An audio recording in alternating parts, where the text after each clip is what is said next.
Some nights don't just change a man's life, they return the part he thought he'd buried with the past. The wind screamed across the plains that night, tearing through the crooked fence posts and rattling the tin roof of an old barn that hadn't known laughter in years.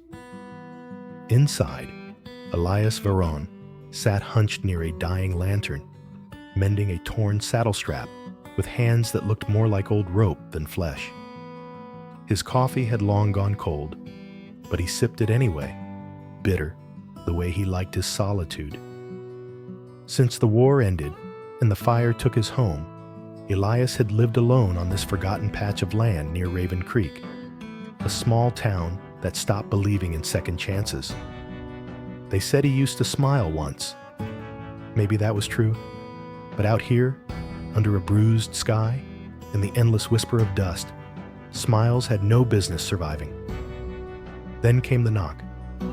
Soft, uncertain, so faint he almost thought it was the wind playing tricks.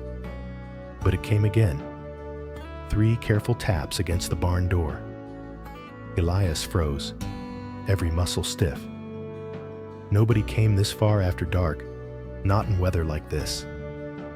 He reached for the rifle resting by the haystack, the one that had slept longer than he had.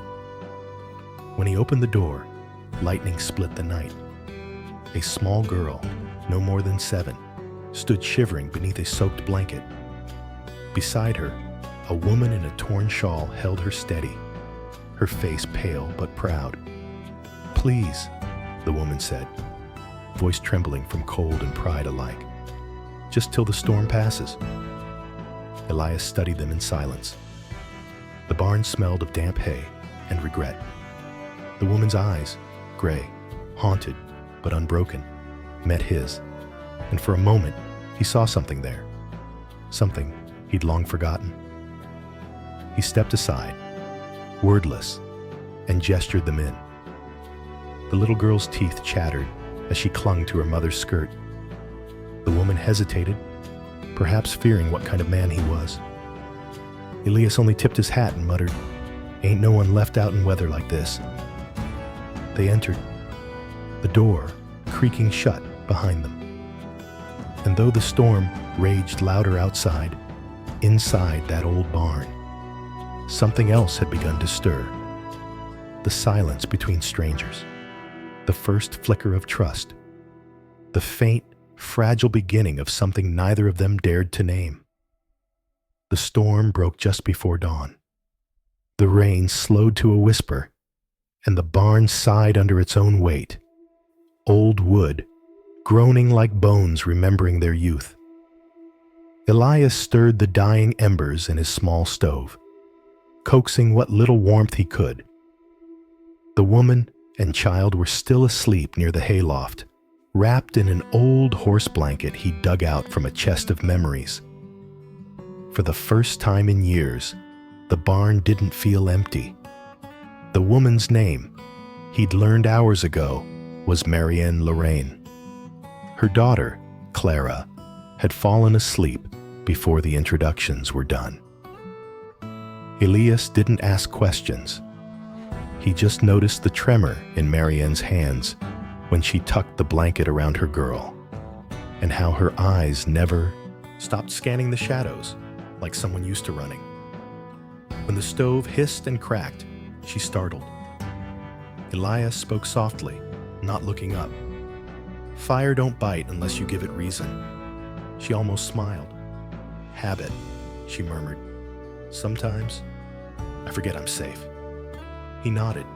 "Safe's a word don't hold much weight round here." For a while, neither said more. The rain outside turned to mist, catching the gray light of dawn through the barn slats. Elias watched it and thought of his wife, Elodie, and their boy, both buried on the hill behind the cottonwoods. The fire that took them had burned through more than wood.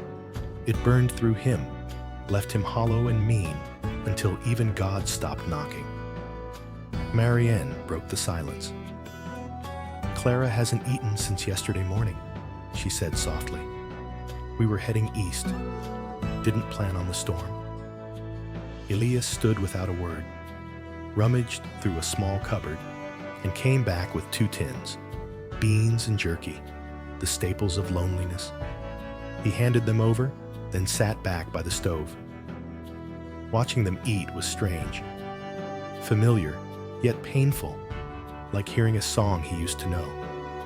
When Clara finished, she looked up, eyes bright. "Thank you, mister."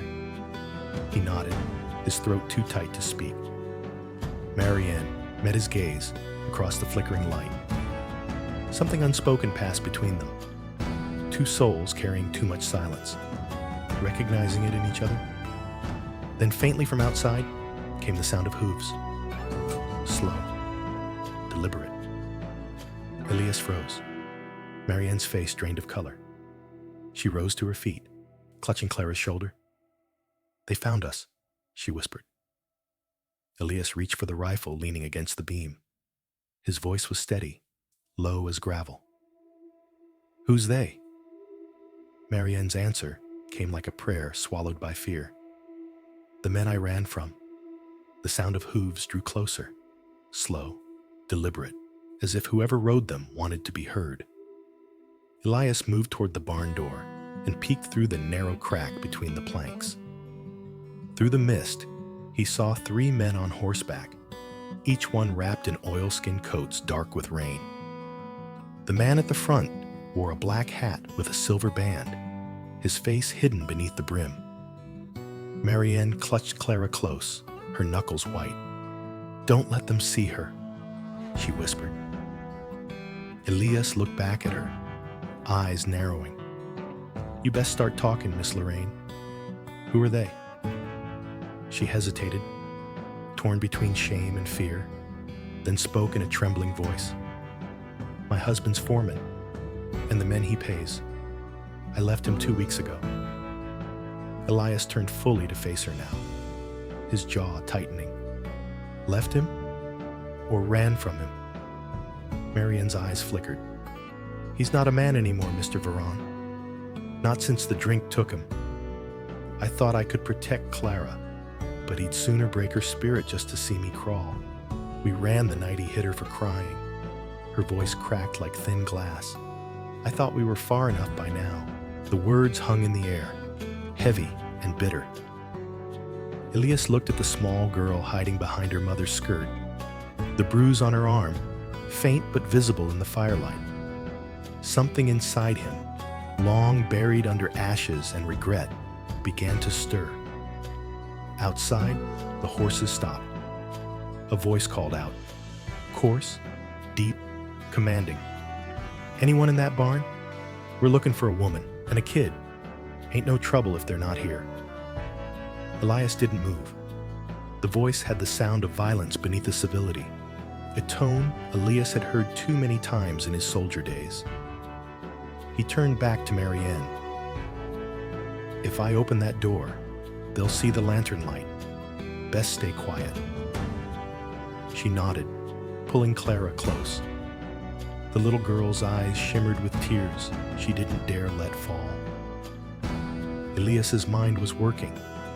He'd promised himself long ago he wouldn't fight for anyone again. He'd lost everything once, and he'd learned that the world takes what it wants, no matter how hard you hold it. But standing there, hearing the rain hiss against the roof, and seeing that woman tremble in the glow of his lantern, something cracked open. The silence that had protected him for years began to feel like cowardice. He moved quietly toward the door, rifle in hand. The voice outside came again, sharper now. "Barn's warm, smoke in the air, someone's in there." Elias exhaled slowly, like a man about to make peace with ghosts. Then he said in a low voice, "If they're looking for trouble, they just found the wrong barn." Rain drummed softly on the roof, the rhythm of 1,000 old regrets. Elias pressed his palm against the barn door, feeling the cool air seeping through the cracks. The horses outside snorted, restless. Then came the voice again, closer this time. "Open up, old man. We ain't got all night." Elias's voice was calm, steady as dry timber. "Storm's bad. Best move along." Silence. Then the sound of boots hitting mud. One man dismounted, another laughed. A low, mean sound. "Can't move along, friend. Got business in that barn?" Elias looked over his shoulder. Marianne and Clara huddled behind the haystack, barely breathing. Her eyes pleaded, "Don't do this." He stepped forward anyway. Something in him had already decided. Maybe it was the memory of his boy's face, the one he failed to save. Maybe it was the way Clara had whispered thank you the night before. Whatever it was, it burned now, steady and fierce. Elias unlatched the door and pulled it open halfway. The three riders stood in the gray wash of dawn.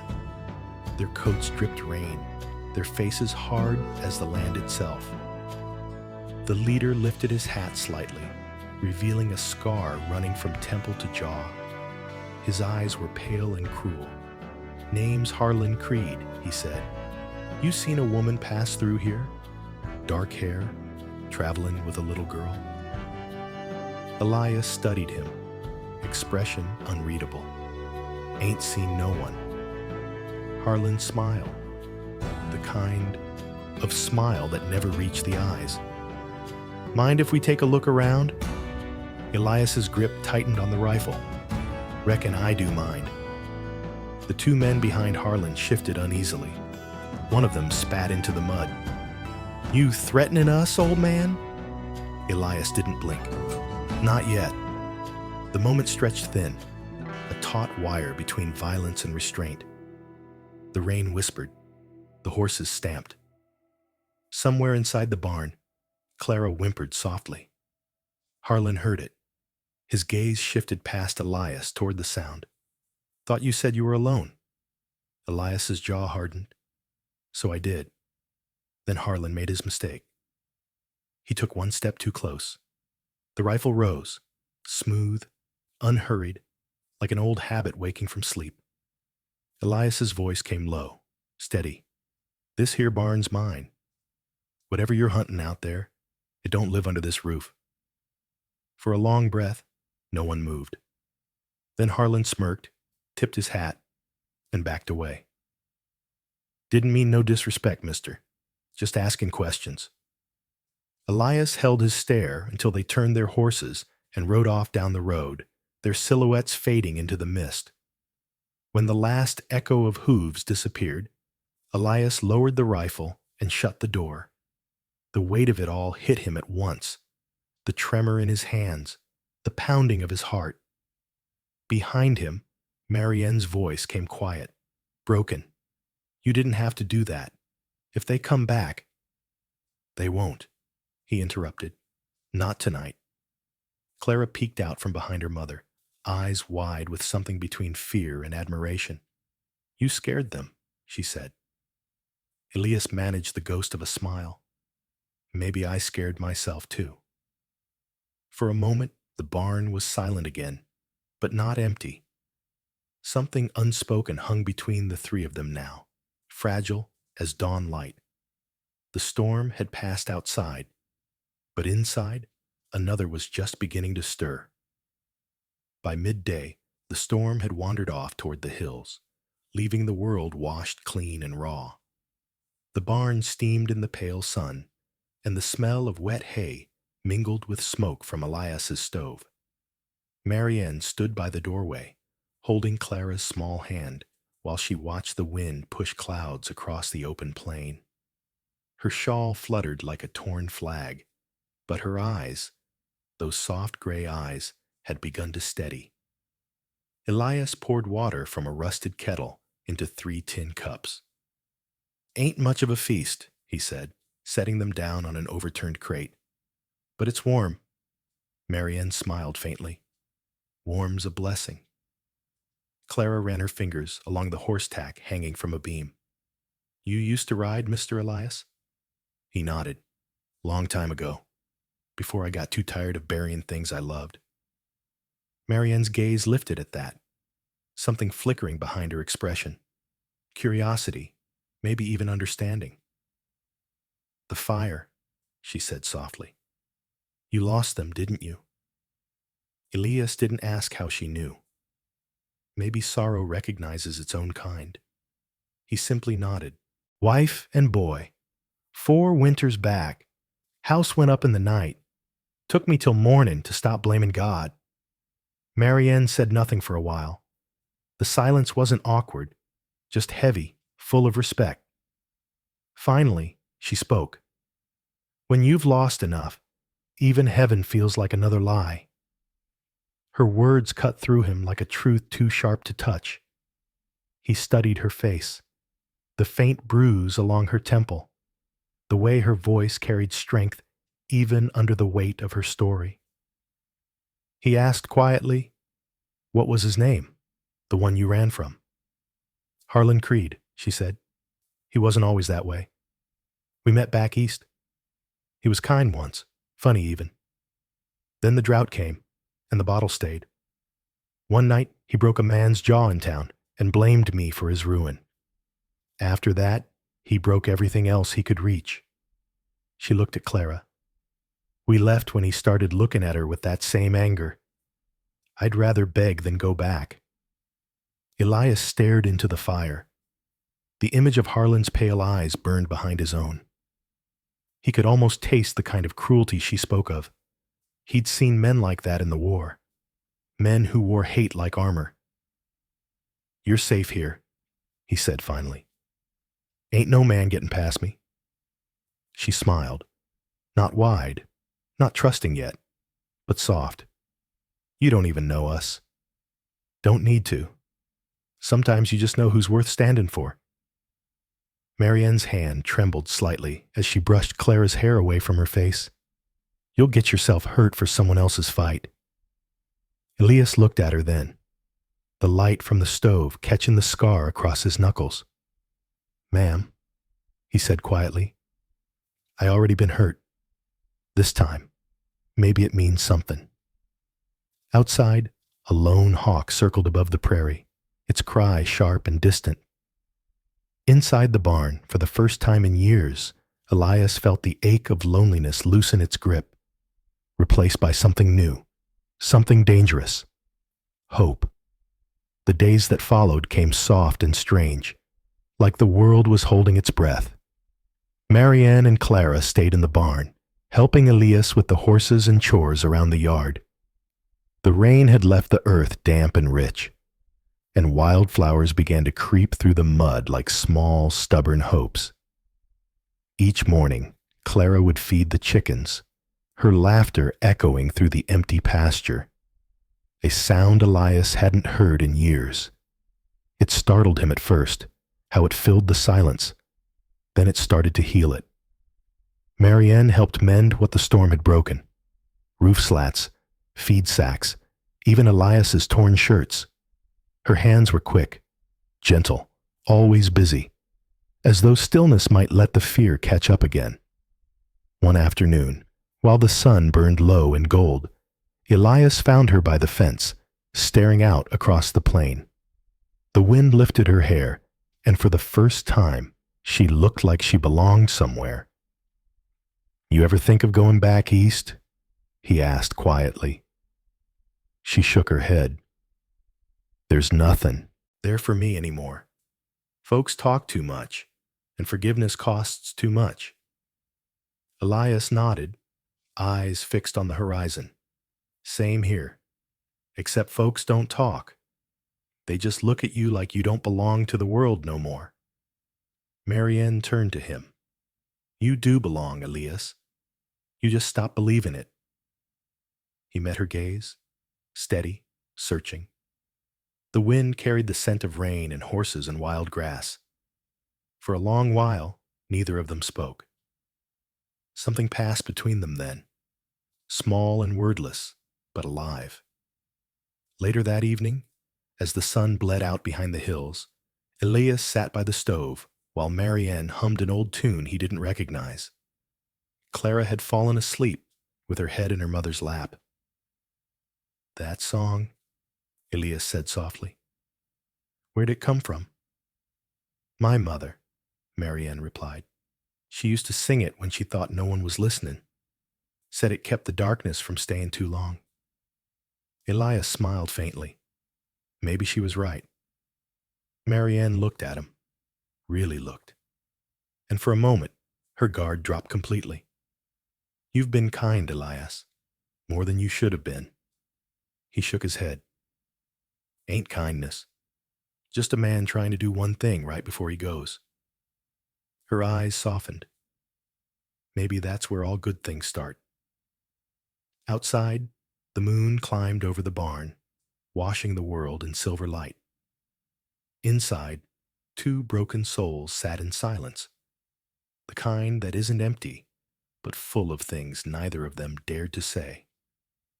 Elias watched the flame flicker in the stove, and for the first time in years, he didn't dread tomorrow. But far beyond the hills, under that same moonlight, 3 riders were moving through the dark, and one of them had pale eyes and a silver-banded hat. The night came down like a curtain. The air was still, too still, the kind of quiet that makes animals uneasy. Elias sat by the stove sharpening his knife, the rhythmic scrape of metal against stone echoing faintly in the barn. Outside, the crickets had gone silent. Even the wind seemed to be holding its breath. Marianne sensed it first. She stopped folding laundry and looked toward the door, her body tense. Elias, she whispered, do you hear that? He did.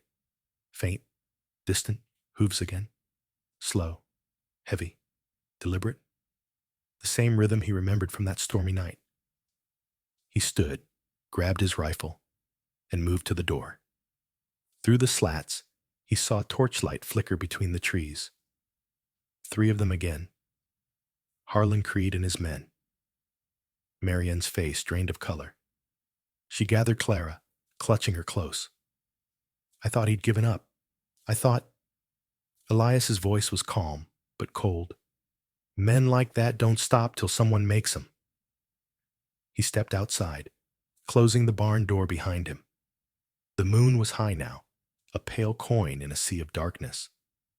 Harlan Creed sat on his horse like a vulture perched on bones.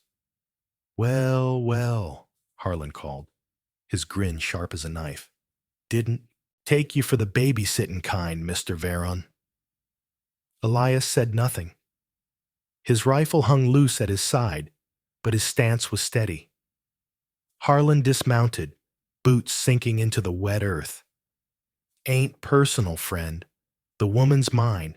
She's got something that belongs to me. Don't see nothing here that belongs to you, Elias said. Harlan laughed, that cruel, easy sound that made men flinch. You got no idea what you're standing in the way of. Maybe I don't, Elias said quietly. But I know what it means to lose what's good. Harlan's smile faded. You think she's good, do you? She'll do to you what she did to me. Leave you with nothing but ashes. The words struck deeper than Harlan knew, but Elias didn't move. Ain't her fault what you became? That's when one of the men behind Harlan raised his gun. Elias saw the motion, quick as breath, and dropped to one knee. The rifle barked once, flame spitting from the barrel. The shot hit the man square in the shoulder. He went down screaming. The second man fled into the trees. Harlan didn't flinch. He just smiled, slow and cold. So that's how it is. Elias chambered another round. That's how it's always been. Harlan's hand moved, fast as lightning. The shot came, a white flash and thunder that split the night. Elias staggered back, the bullet grazing his side. He gritted his teeth, fired again, and Harlan's hat flew off, the silver band catching the moonlight as it fell. Both men stood still, breathing hard. The smell of gunpowder hung thick in the air. Finally, Harlan stepped backward, blood trailing from a cut along his brow. Ain't over, he hissed. You can't hide her forever. He mounted his horse, his pale eyes burning through the dark. "You just made yourself a dead man, Varon." Elias watched him disappear into the distance, the echo of hooves fading into silence once more. Then he pressed a hand to his bleeding side and stumbled back toward the barn. Marianne met him at the door, her face stricken. "Elias, you're hurt." He brushed her off gently, eyes steady. "Just a graze." Clara clung to his arm. "Did he go away, Mr. Elias?" He nodded. "For now." Marianne's voice trembled. "He'll come back." Elias met her gaze. Quiet. Fierce. "Then we'll be ready." For a long time, none of them spoke. The night had teeth again. But somewhere beneath the pain and the fear, a promise had taken root that if love was worth dying for, then maybe, just maybe, it was also worth living for. The rain returned the next evening. Soft, steady, whispering against the tin roof. Elias sat on the edge of his bedroll, wrapping his wound with a strip of clean cloth. Every movement hurt, but he didn't complain. Pain, to him, was just another kind of silence. Marian sat nearby, the lantern glow brushing against her face. Clara was asleep in the loft, her soft breathing, the only peace in the barn.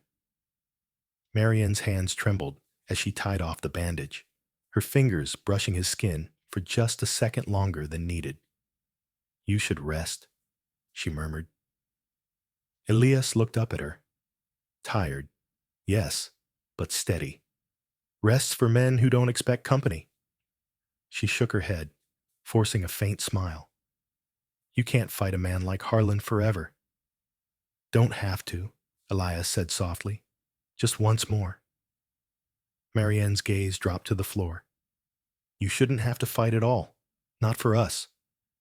Elias studied her, the firelight painting her eyes gold. "Maybe it ain't about fightin'. Maybe it's about finally choosing what's worth standing for." That silenced her. Outside, thunder rolled low and distant, like the growl of something ancient. The lantern flickered. After a long moment, she whispered, "I never told you why he wants us back." Elias waited, silent. Marianne's voice was barely a breath. "When the drought hit, we had nothing. Harlan started selling stolen cattle, and he used my name to sign the ledgers. When the law came sniffing around, he said I'd done it all, said I'd run off with the money. But I didn't take a dime, Elias. I just took Clara and ran." Elias clenched his jaw. "And now he wants you back to finish what he started." She nodded, tears glistening, but unshed. "If he finds us, he'll make it look like I never left, and no one will believe otherwise." Elias's hand brushed hers gently, the roughness of his skin grounding her trembling. "He'll have to come through me first." Marianne's breath caught. For a moment, she saw not the gruff stranger who had let them into his barn, but the man he used to be, a protector, scarred, but still capable of mercy. "You've done enough," she whispered. Elias shook his head. "I ain't done near enough. Not in this life." The silence between them was heavy, but warm, the kind of silence that feels like understanding. Then Marianne looked at him, really looked, and said, "You don't deserve to be alone, Elias Varon." He gave a soft, tired smile. "Maybe not, but alone's all I got left." She reached out, fingers trembling, and touched his hand. Not anymore. For the first time in years, Elias didn't pull away. Outside, lightning flared over the prairie, bright, silent, beautiful. And for that single instant, the light in the barn matched the light in their eyes.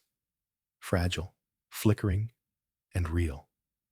But as the thunder rolled away, Elias's gaze drifted toward the dark horizon. He knew that light would have to fight hard to stay, because Harlan Creed wasn't done. And men like him didn't ride away. They circled back. Dawn broke red over the plains, the kind of sky that looked like it was warning the world. Elias was already awake, standing by the window of the barn, with his rifle slung across his shoulder. The wind carried the scent of rain and smoke, faint but familiar. Marianne came to his side, wrapping her shawl tighter. "You haven't slept," she said softly. He didn't answer right away. His eyes were fixed on the ridge beyond the pasture. "They're coming." "How do you know?" He tilted his head toward the horizon. "Because the birds stopped singing." Moments later, Clara stirred in her sleep, sensing what the air already knew. Marianne knelt beside her, whispering comfort, though her own hands shook. By mid-morning, the sound of hooves echoed across the plain. Elias stepped outside. 3 riders again, but this time they didn't stop at the fence. They came hard and fast, guns glinting in the light. Harlan Creed rode in front, his silver-banded hat gleaming, a cruel grin splitting his face. "Told you it wasn't over, Varon," he shouted. Elias stepped forward, calm as a preacher, rifle steady. "You made your choice, Creed. Turn around and ride back. Ain't no woman here wants you." Harlan's laughter was like the crack of dry wood. "You think this is about wanting? She's mine. My name, my shame, my law." Elias's jaw tightened. "Ain't no law that lets a man own another soul." The first shot rang out before the sentence even finished. It tore through the quiet morning, splitting the world open. Elias dropped behind the trough, returning fire. The air filled with smoke and thunder, the horses rearing, the land itself trembling under the sound. Inside the barn, Marianne grabbed Clara, pushing her behind the hay bales. "Don't move, no matter what happens," she cried, her voice shaking. Elias fired again. One shot, then another. Both clean, precise. One of Harlan's men fell hard from his saddle. The other turned tail, fleeing into the distance. But Harlan kept coming. He dismounted, stalking forward with a revolver in hand, his eyes wild, his breath steaming in the cold. "You should have stayed dead, Varon." Elias stepped out from behind the trough, his rifle empty now. He tossed it aside, hands steady. "You want me, Creed? I'm right here." Harlan fired. The bullet caught Elias in the shoulder, spinning him backward, but he stayed standing. The next second, Elias lunged, tackling Harlan into the mud. The gun skittered away. They fought. Raw, heavy, the sound of flesh and rage and history. Harlan slammed his fist into Elias's ribs. "You think she loves you?" he hissed. "You're just another broken thing she'll bury." Elias grunted, grabbed a handful of mud, and threw it in Harlan's eyes. "Maybe," he said, voice shaking, "but at least I buried what I lost with honor." He drove Harlan back, pinning him in the mud. The world went quiet except for the ragged sound of breathing. Elias reached for the gun lying a few feet away, then stopped. He looked down at Harlan, chest heaving, eyes full of fury and something else. Pity. "No," Elias said finally. "This ends different." Harlan snarled, rolled free, and reached for his revolver. The gunshot cracked like thunder. For a heartbeat, no one moved. Then Harlan fell, his eyes wide, the revolver slipping from his hand. Behind him, Marianne stood trembling, a small pistol in her grasp, the one Elias had given her 2 nights before, just in case. Her hands shook as she dropped it into the mud. "I couldn't let him." Elias staggered forward, catching her as the weight of everything came down at once. The storm, the silence, the ghosts. "It's over," he whispered, voice raw. "You're free now." Marianne clung to him, sobbing against his shoulder. "No, Elias," she said softly. We're free. Above them, the sun broke through the clouds, pale and uncertain, but it was light all the same. For the first time in years, Elias Varon felt the warmth of it on his skin, and it didn't burn. The sun rose slow over Raven Creek, painting the world in soft gold. The rain had washed the earth clean, leaving the air sweet with the smell of wet sage and smoke. The barn stood scarred but unbroken, a survivor, like the people within it. Elias sat by the open door, his shoulder bound in fresh linen. The pain still burned, but it was the kind that reminded a man he was alive. Outside, Clara chased a chicken through the muddy yard, her laughter ringing bright and wild against the morning light. Marianne stepped out from the shadows of the barn, her shawl pulled close, eyes tired but peaceful. For the first time since Elias had met her, she didn't look over her shoulder. She just looked at him. "He's really gone," she said softly. Elias nodded. "Men like Harlan leave a mark, but they don't last forever." She walked to him, her boots soft in the mud. "You saved us." Elias shook his head. "You saved yourselves. I just opened the door." Marianne smiled faintly. "You did more than that, Elias. You let us in, when no one else would." He looked out across the plains, where the light turned the world to silver. "Truth is, I think you saved me right back." For a moment, neither spoke. The silence between them felt different now. Not heavy, not haunted, just human. Clara ran up then, her hair wild, her cheeks bright. "Mama, Mr. Elias, there's a rainbow," she shouted, pointing toward the sky. And there it was, faint, stretching across the wet horizon like a promise the world was making good on. Elias stood slowly, one hand pressed to his side, and looked at it. "Well," he said, voice rough but warm, "guess the world ain't done forgiving us yet." Marianne looked up at him, her eyes catching the same light. Maybe forgiveness was never the world's to give. He turned to her then, really seeing her, the strength, the grace, the quiet fire that had outlasted the storm. "Then whose was it?"